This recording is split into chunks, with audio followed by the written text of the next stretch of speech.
Just $10 a month helps the RightWay Foundation continue to transform foster youth futures through housing, mental health, employment, and community. Hello, folks. Franco Vega back in the building with RightWay Podcast, where our theme is 10 minutes of healing the right way.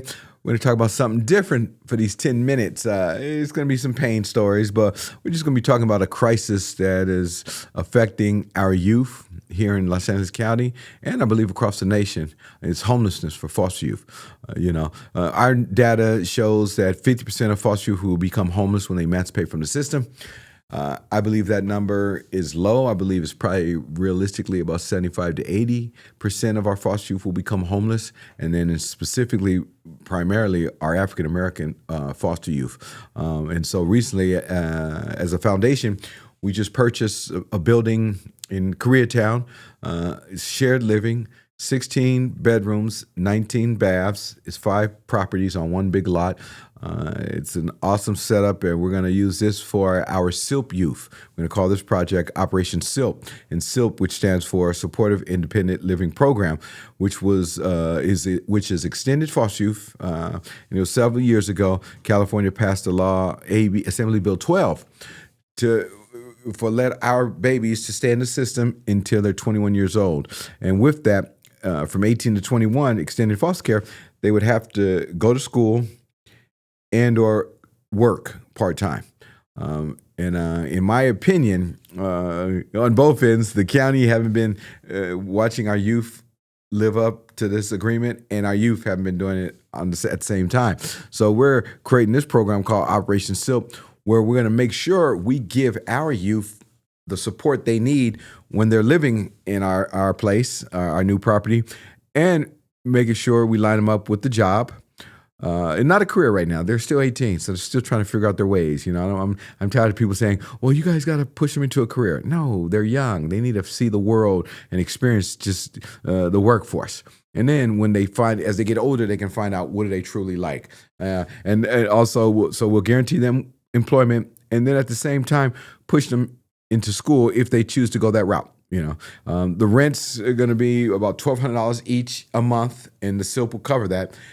And in return, if they go mandatory financial literacy, they'll get $100. If they bring in their paycheck stubs, we'll give them grocery gift cards.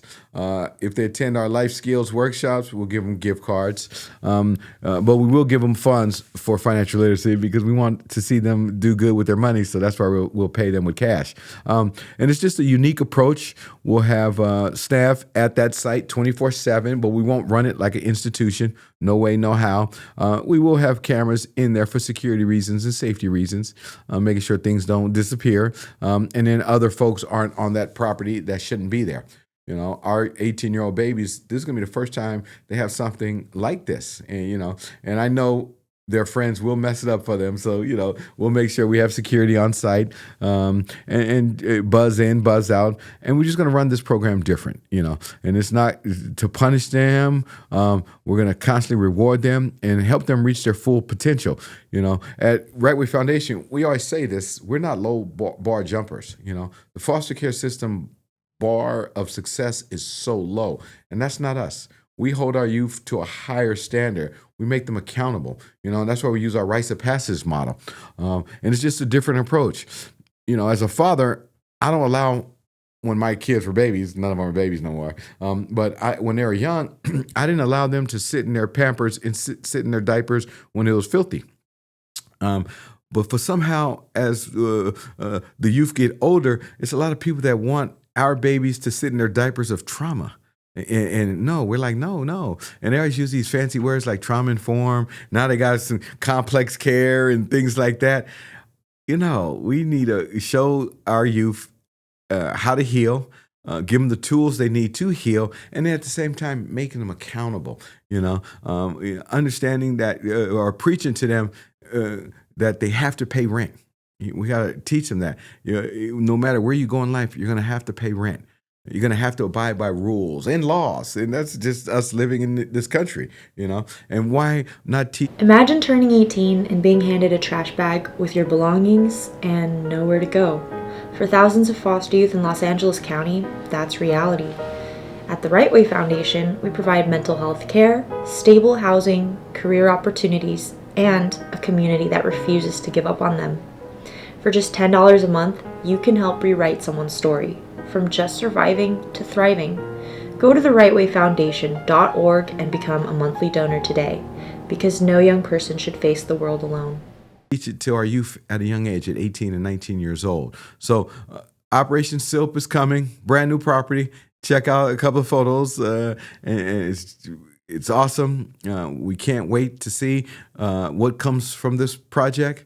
We're going to start interviewing our youth and start moving them in September 1st. And some of the units will be for young ladies. The other units will be for the males.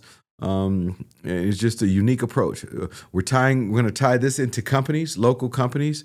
So I'll give you a good idea or example. I'm sorry. We have 16 bedrooms, and we're going to ask one company to hire 5 of our youth. So now we have a company that's supporting our mission and then tied into that property, and then the youth guarantee have a job. We want all of our youth to be working. That's the goal. We want to teach them how to get up and do things and live independently, because 21 years old is right around the corner for an 18-year-old, and it goes by fast. It goes by fast. Just think when you're 18 and how fast did it go to get to 21. So just a unique approach. We couldn't have been here without you guys' support. My development team and my grant writers spent a lot of time to secure the funds. And let's talk about housing development real quick. Let me switch real quick on you guys. This project was funded by a 60% grant and then a 40% low interest loan, and it's all by private foundation. And this is the route we want to go. We believe the private sector can help us out. We don't want to run to the government, and then have those government strings tied to this building. No, we want the private sector to step up. We know these foundations are sitting on a lot of money. Excuse me. And so we're going to go to them. We're going to ask them. We're going to show them our model, and we're not asking them for any handouts or nothing like that. We're just asking them to give us a chance, give our babies a chance, provide a healthy, clean environment for them to thrive, and see what happens. And in 3 years after this pilot, we're going to see if we can obtain more buildings so we can get some more apartments. So when they hit 21 to 24, we're still providing housing for them at an affordable rate. And going back to the private sector, this is why it's important for the private sector to get involved, because we can keep the rent low. We can always keep the rent low, and so just a unique approach. We're excited that we tapped into this. We're going to show a lot of people how to successfully do housing when it pertains to foster youth coming out of the system. And there is a right way and there's a wrong way. And the right way, obviously, is going to do it the right way. And we couldn't be here without all you guys' support, So, just thank you guys. Thank you guys. And I can't wait till we start bringing some of the tenants on this podcast, and you can hear their Paying the Power stories. And you can hear them talk about how this program changed their life, how Operation SILP and this new housing changed their life. And we're excited about that. So, on behalf of all of you, we certainly want to say thank you. If you guys still want to get involved, please reach out to our website, RightWayFoundation.org. Donate $10 a month, measly dollars a month, and it will go a long way. It will go far. I promise you that one. Because all of our babies are going to get a therapist. All of our babies are going to get a job developer. All of our babies are going to get a housing navigator. We're going to wrap them around with love and good services. And I don't see how we can fail. I just don't see it. We're knocking out all the barriers from transportation to training dollars to education. So how do we fail? So there's a lot of pressure is going to be on the RightWay Foundation, my staff, and the youth, because we're going to push our youth in a positive way. We're not sitting back stating and crying, oh, Franco, they came from a lot of trauma, trauma-informed. No way, no how, And I'm a firm believer when they're growing up in the trauma, God was always with them, carrying them along. He was right by their side, And so now God is testing them in another way and testing us at the same time. He's by our side right now, and we're just excited. So once again, on behalf of all the youth we serve, Peace and God bless. And please tune in next week and you'll hear an awesome story from another person who's taken their pain and went into power. Peace. God bless.